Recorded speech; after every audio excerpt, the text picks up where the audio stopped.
Você já parou para refletir sobre o peso dessa pergunta? E se o seu mundo acabasse hoje? Não é apenas uma questão de morte, mas de propósito. Muitos passam pela vida como espectadores, repetindo rotinas sem nunca pensar no destino eterno de sua alma. Essa reflexão incomoda, mas também desperta. Na correria dos dias, é comum confundir movimento com significado. Pessoas acordam, trabalham, consomem, dormem e recomeçam no dia seguinte. Mas será que isso é realmente viver? Ou é apenas existir de forma automática, como se o coração fosse uma máquina sem sonhos e sem fé? A Bíblia não foge dessa questão. Em Salmos 39:5, Davi declara: Tu fizeste os meus dias como a largura de 4 dedos. O tempo da minha vida é como nada diante de ti. Essa imagem revela como nossa passagem é breve. A vida parece sólida, mas é frágil como névoa. Quando pensamos no fim, o coração se divide entre medo e urgência. De um lado, tememos o desconhecido. Do outro, sentimos que algo precisa mudar. Esse gatilho é o início de uma transformação. Não se trata apenas de preparar para morrer, mas de aprender a viver de verdade. Essa pergunta, ignorada por muitos, se torna uma chave espiritual, pois quem ousa encará-la descobre que existir não é suficiente. O chamado é viver com sentido, sabendo que cada dia pode ser o último e, ao mesmo tempo, o primeiro de uma eternidade. Quando olhamos para as Escrituras, vemos homens e mulheres que também enfrentaram o vazio da existência. Jó, por exemplo, chegou a desejar não ter nascido. Ele declarou: Por que se dá luz ao aflito e vida aos amargurados de ânimo? Jó 3:20. Sua dor ecoa até hoje naqueles que não encontram sentido. Salomão, o rei mais sábio, experimentou riquezas, fama e poder. Mas em Eclesiastes ele confessa: Vaidade de vaidades, tudo é vaidade. Ele tinha tudo que o mundo valorizava, mas ainda se sentia incompleto. Isso mostra que sucesso sem propósito é apenas ilusão passageira. Até Davi, o homem segundo o coração de Deus, se viu em angústia. Ele chorou em voz alta: Por que estás abatida, ó minha alma, e por que te perturbas em mim? Salmos 42:11. Sua vida de batalhas e vitórias não o impediu de sentir o peso da existência sem a presença de Deus.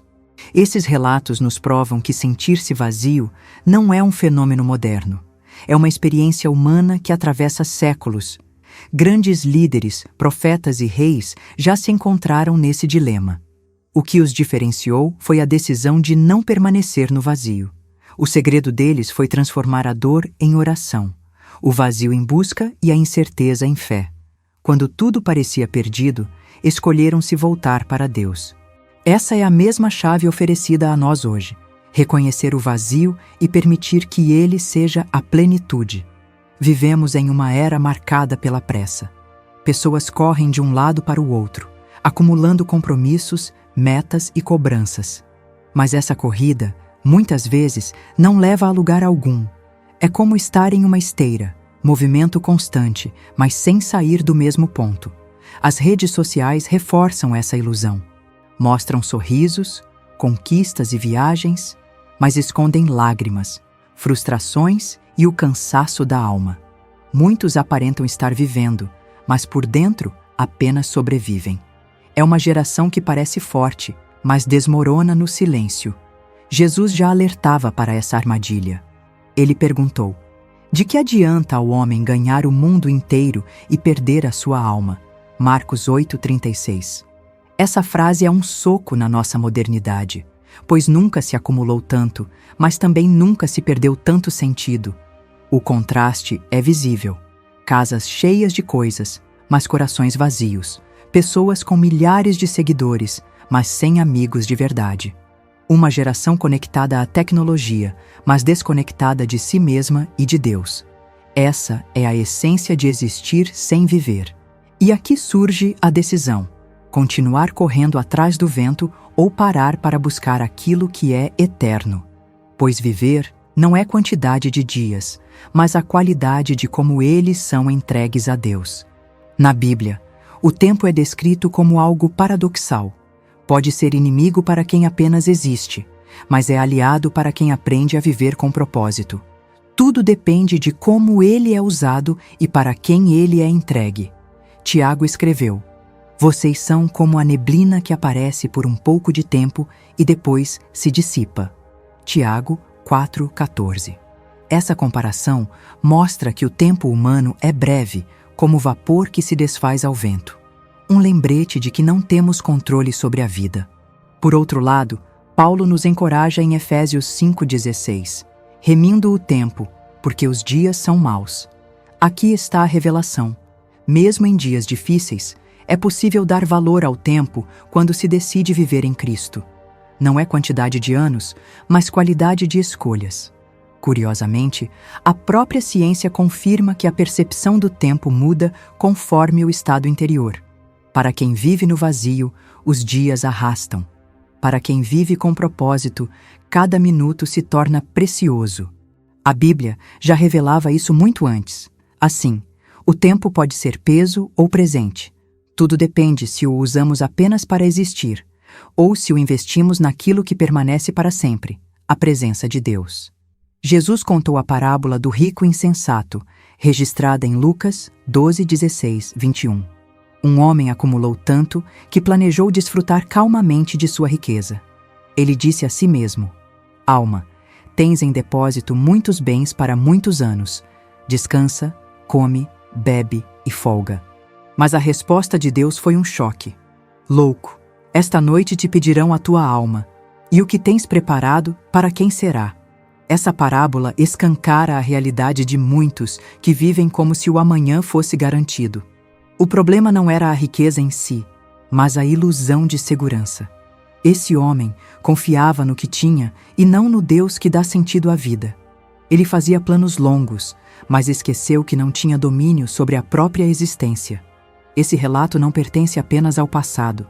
Hoje, quantos acumulam bens, seguidores ou conquistas, mas não acumulam tesouros no céu? Correm atrás de mais, mas se esquecem do essencial: estar prontos para a eternidade. Jesus conclui de forma direta: "Assim é o que entesoura para si mesmo, e não é rico para com Deus." Essa é a diferença entre viver e existir. Quem apenas junta, perde. Quem entrega, encontra a verdadeira vida.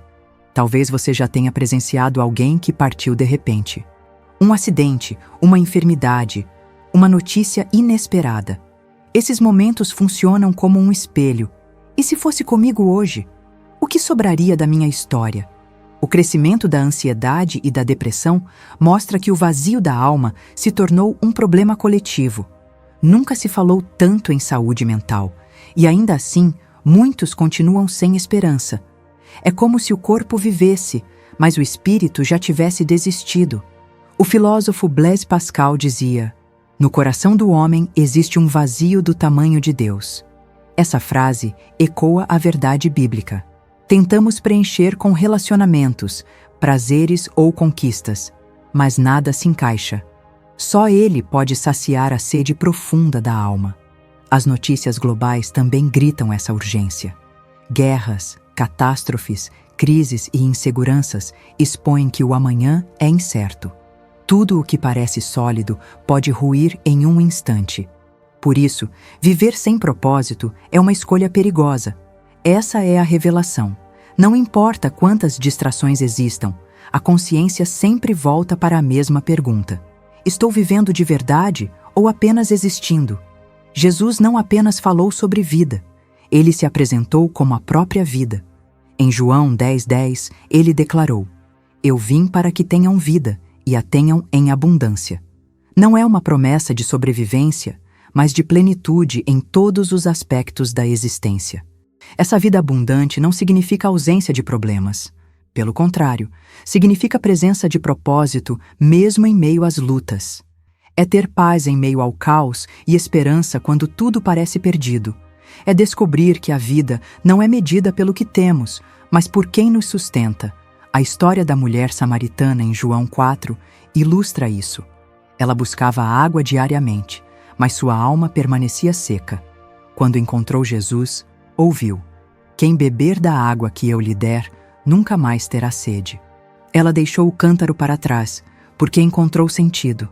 Esse encontro mostra a diferença entre rotina e propósito, entre existir repetindo os mesmos caminhos ou viver descobrindo um destino eterno.